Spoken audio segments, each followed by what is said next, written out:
Hello friends, and welcome to Escaping the Mouse with your host, me, Breck Roll.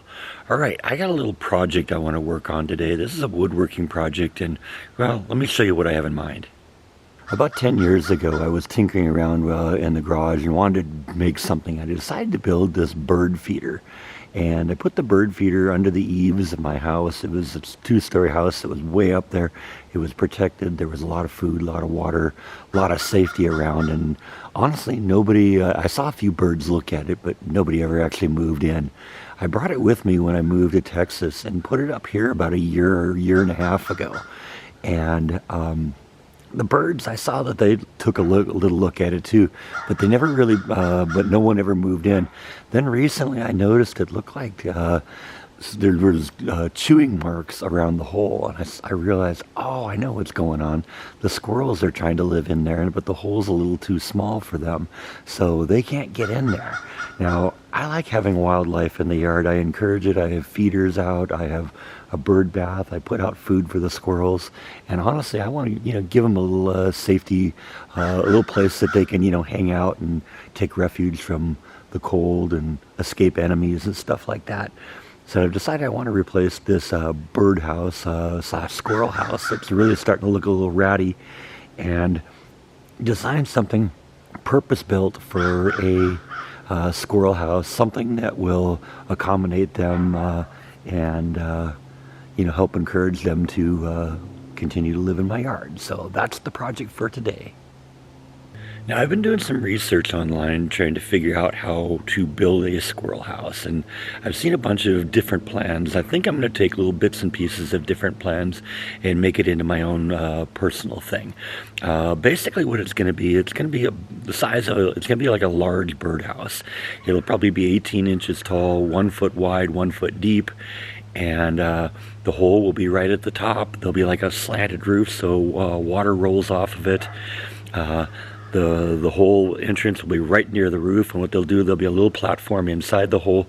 They'll go to the back. There'll be about a 2 or 3 inch gap in the back, and then they can go down inside the thing. And that'll provide a lot of protection from predators, and also help keep them warm on those real cold Texas nights. Now, one of the things I got to do is figure out how to make this thing last. My natural instinct is to build it out of plywood. And the problem with plywood is, even if you wood seal it, eventually what happens, the second any moisture breaches that wood seal, it's going to start taking apart the seams of the plywood. It's going to go in there, the moisture and the water will start attacking the glue that glues the layers together. And as you can see, that's this piece here is an advanced decay because of that. So I want to kind of look at Home Depot and see what it is they have, and see if they can figure out some way to make this last a while. Alright, I'm back from Home Depot, and this is actually what I chose to go with to make the squirrel house out of. It isn't plywood, it's a single piece of wood. They're just calling it common board. I think it's pine, so that'll make it a nice soft wood. It'll be easy to work with, and this is going to form the walls and the ceiling. For the bottom, they recommend that you use some 1/4 inch metal mesh wiring like this, because what that does then is it allows any moisture to get out of the squirrel house that may accumulate there. Now you might think, well, that's just going to let a lot of cold air in, but what you do is you put this on the bottom, and then you put a bunch of leaves on top of it, and that basically helps insulate everything inside. This thing's going to be super warm inside when you get the squirrels in there. And I built this thing a couple years ago when I first started doing my gardening in the yard. I remember that first time I started everything from seeds, and there's only one room in the house where you get a lot of sunlight, and that was in the cat's room. And if I put all my little seedlings in the cat window there, they were just going to eat everything. So I built this to kind of protect them. But since I'm not really doing a whole lot more of the growing stuff from seeds anymore, I'm going to repurpose this into the mesh at the bottom of the squirrel house. I'm also going to put some of this on the side of the squirrel house so that they can transfer and they can grip onto it. They got little claws there, and they can grab onto that, and that'll help them get to the front of the house. really easily. So I'm going to use that a little bit for that also. But we're going to start with this, and first thing we got to do is cut this thing to length. Now the sides, the back is going to be 18 inches. Like I said, the front is going to slope down a little bit, and then there's going to be an angle on the two side pieces. So I got to get that all figured out. Okay, I've managed to get everything kind of shaped, and this is going to be the basic size and shape of the thing. There's going to be a hole here about that big around. This thing's actually going to be on a hinge so I can pull it open and clean it out from time to time. And when that is opened up, there's going to be this baffle piece that goes in there in the middle, and this is going to be kind of the safety precaution here. It'll go halfway to the back. I got to make it fit a little better right now, but it'll kind of go halfway to the back, so there'll be a platform in there, and then they can get down there underneath, and you know, that will be their safe harbor, and that'll be a big, huge space in there. You can fit several squirrels in there. So I'm going to shape the rest of this thing into place. Let's get it all nailed together, and I'll show you what that looks like.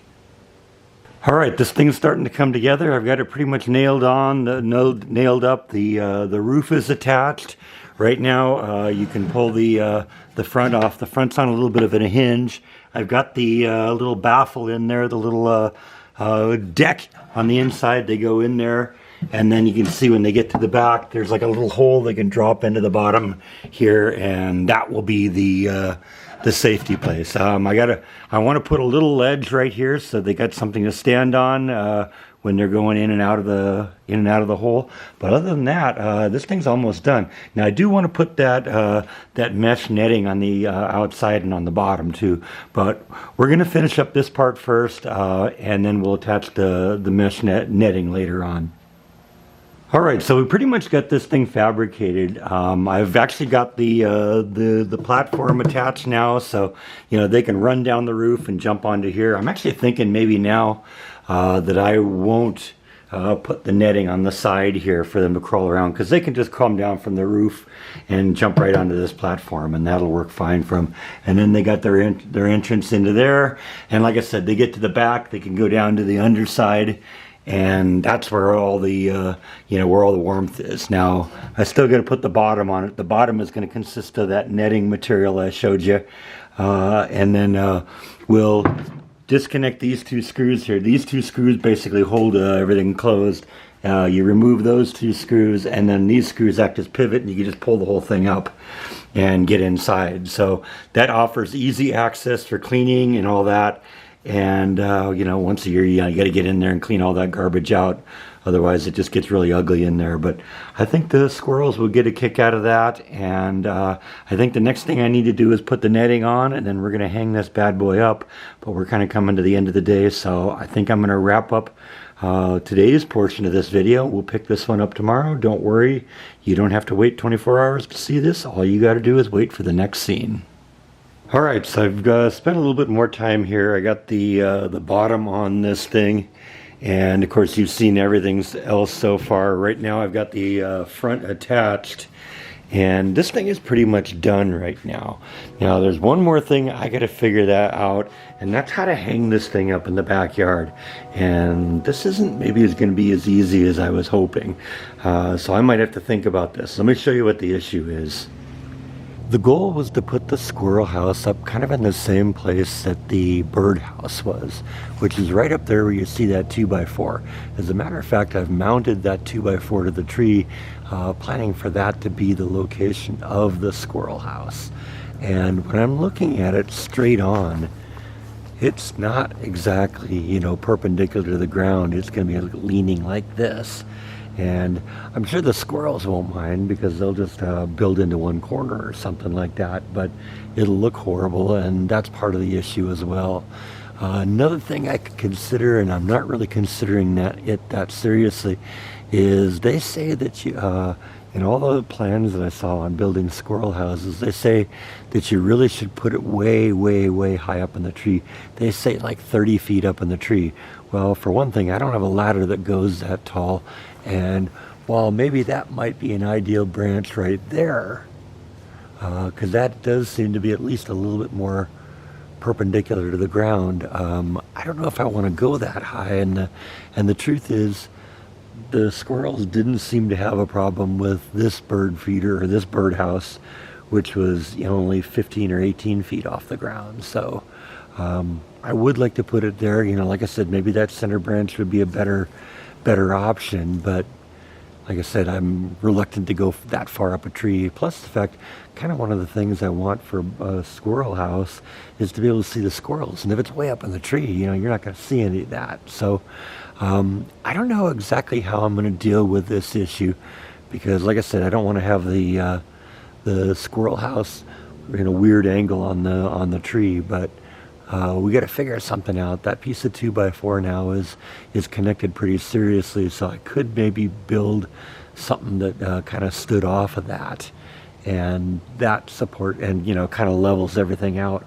But I don't know, I'm gonna have to think about that for a little while. So I think I'm gonna wrap this episode up, and we'll catch up with this one a little later. So thank you as always for watching, and I'll see you next time on Escaping the Mouse. Good night.